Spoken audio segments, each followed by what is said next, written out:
This is really important because most landlords have mortgages. You need to get a tenant in your place ASAP. I'm about to break it down right now.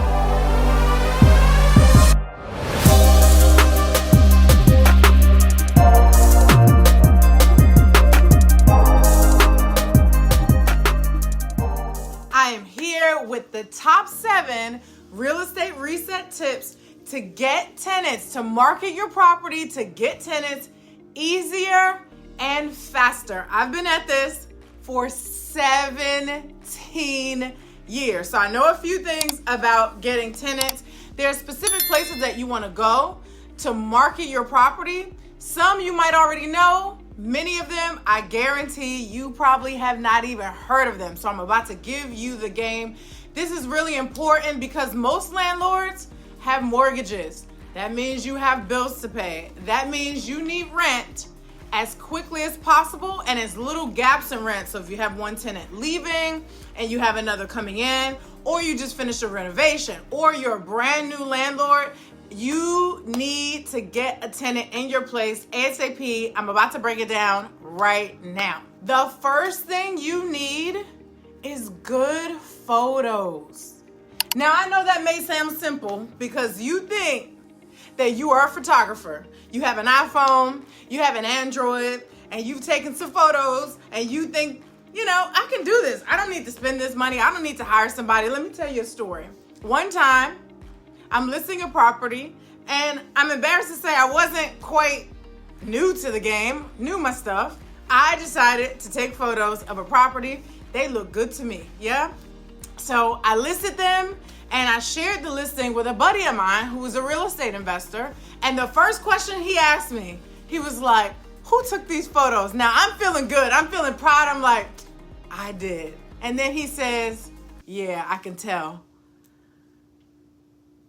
Really? Now I'll be honest, it did hurt my feelings a little bit, but it gave me the reality check that I needed to have a successful listing. This is that reality check for you. Hire a professional photographer. I would say go to places like Thumbtack, right? Or TaskRabbit to hire someone for a couple bucks. It could be under $100 to take some professional photos of your place. All right, so now that we have that covered, we're gonna go to number 2. You want to list your property on Zillow. When you list your property on Zillow, it populates to a bunch of other websites like HotPads and Trulia and things like that. And it does cost a couple dollars. It used to be free. It's not anymore. It is well worth the investment. It's a very small investment to get your property out there on the website where most people are likely to see it. So Zillow, you want to list on Zillow. Number 3, Facebook Marketplace. This one is old school and it's really simple. Putting a sign outside of the property. It's really simple, and I know it's super old school, but it works. When I first became a landlord, that was about in 2008. When I first became a landlord, this was my go-to strategy. I had little to no money, so I didn't want to spend any money online. I didn't want to pay for any ads or anything like that, nor did I have the funds to do so. So I would go to my local hardware store, get one of those red signs that says for rent, and it has the empty space at the bottom for your phone number. I would write how many bedrooms and bathrooms on the sign. I would get maybe 4 of them. They also sell the wooden stakes.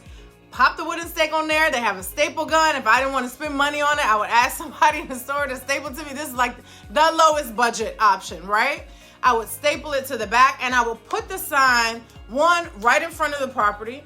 I will also put it on the corners that are closest, that are most active, by the stoplights, in the median of a active roadway that was, within a walking distance away from the property, because people who are going to want to live in your rental property are already driving past and through there every day, right? It's on their commute on the way to work. It's on their commute on the way home. It's on their commute to pick up their kids, right? It's on the way to church and all those things. So I put those signs outside, and I would get more phone calls from that than anything else at that time. And it still really works, especially in busy cities, Even in suburban neighborhoods, it's a great strategy.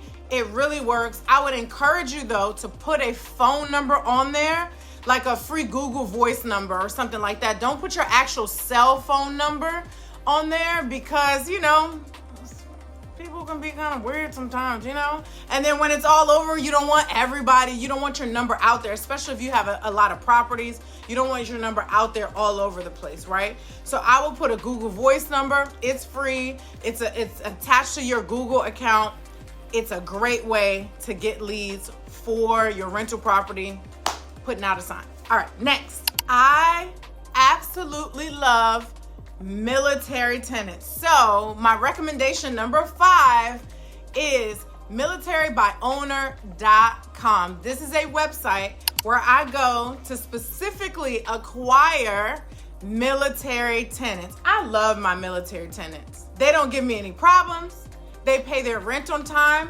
And I don't know if they sent a memo out across the country or whatever, but they always seem, I've had military tenants in Pennsylvania, I've had military tenants in Maryland and North Carolina, and they always, do extra things in the property. One of my last military tenants, he said, hey, can I put some walking stones in the grass to the back door? Absolutely you can. Another one moved in, hey, I want a different kind of blinds in here. Can I put? Absolutely. Knock yourself out, right?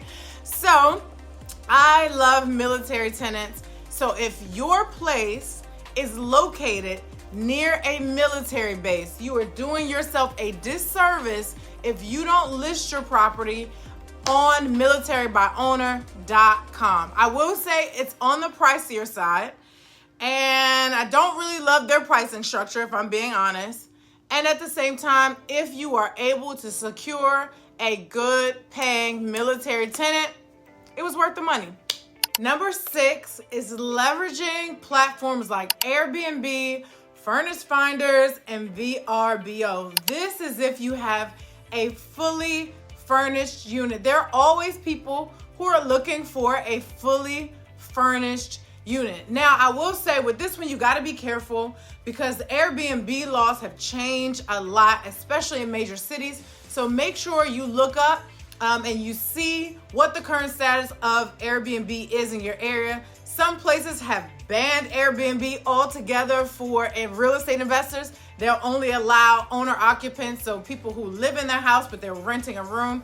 Some cities and states have changed it so that, you have to rent out your place for a minimum of 160 days, right? So you can't do 2 and 3 days at a time. So just make sure you check the local laws before you go to a platform like Airbnb or VRBO. Out of all of the platforms I just named, I'm gonna guess that Furnish Finders is the one that you know the least about. I love Furnish Finders. It's a place where traveling nurses go to look for housing, utility workers who are on contracts, parents who are traveling with their kids to school, individuals who are getting medical procedures. It's a great place to find temporary or even long-term renters for your fully furnished places. So I have a few of these places, and right now I have flight attendants in one property.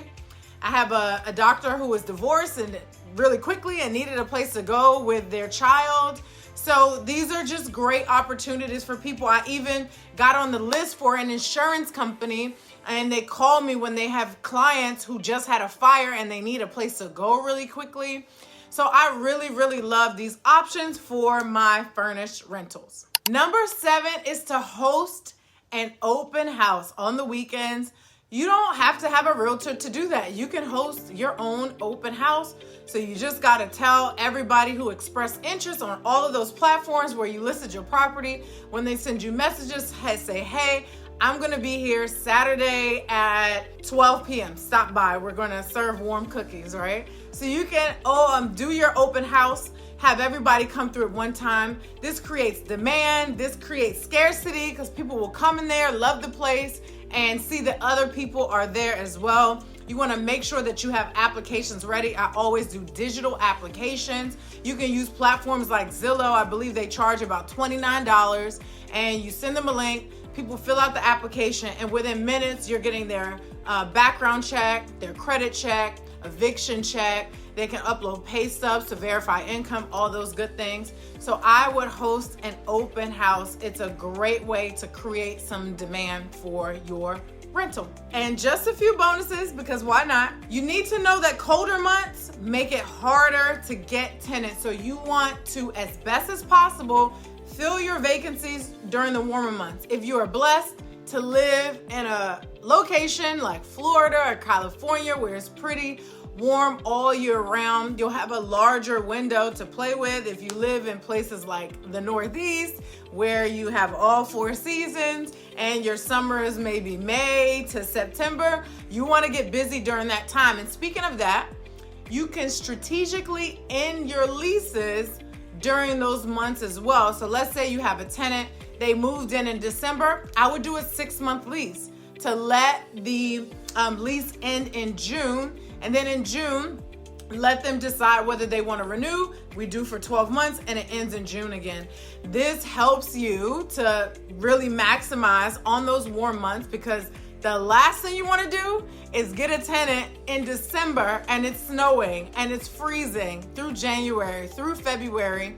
And so when they move out, somebody has to move. People don't like to move in when it's cold like that, when it's snowing outside. So maximize on those warm months. Go ahead, comment below and tell me which one of these strategies you've already tried and implemented. And if you have not implemented any of them yet, go ahead, give them a try, and then come back and leave a comment so I know that this was helpful. Also, go ahead and register for Reset Week. This video is sponsored by Reset Week. You want to go ahead and hit the reset button and sign up for this 5-day training. It's really a beautiful opportunity to release whatever's not working for you and get just a step closer to what it is that you truly desire. Get a step closer to not settling anymore, to remember all your goals, to remember all your dreams, and start to lay out that action plan to get to where it is that you want to be. Go ahead, click sign up for Reset Week, and I'll see you again soon.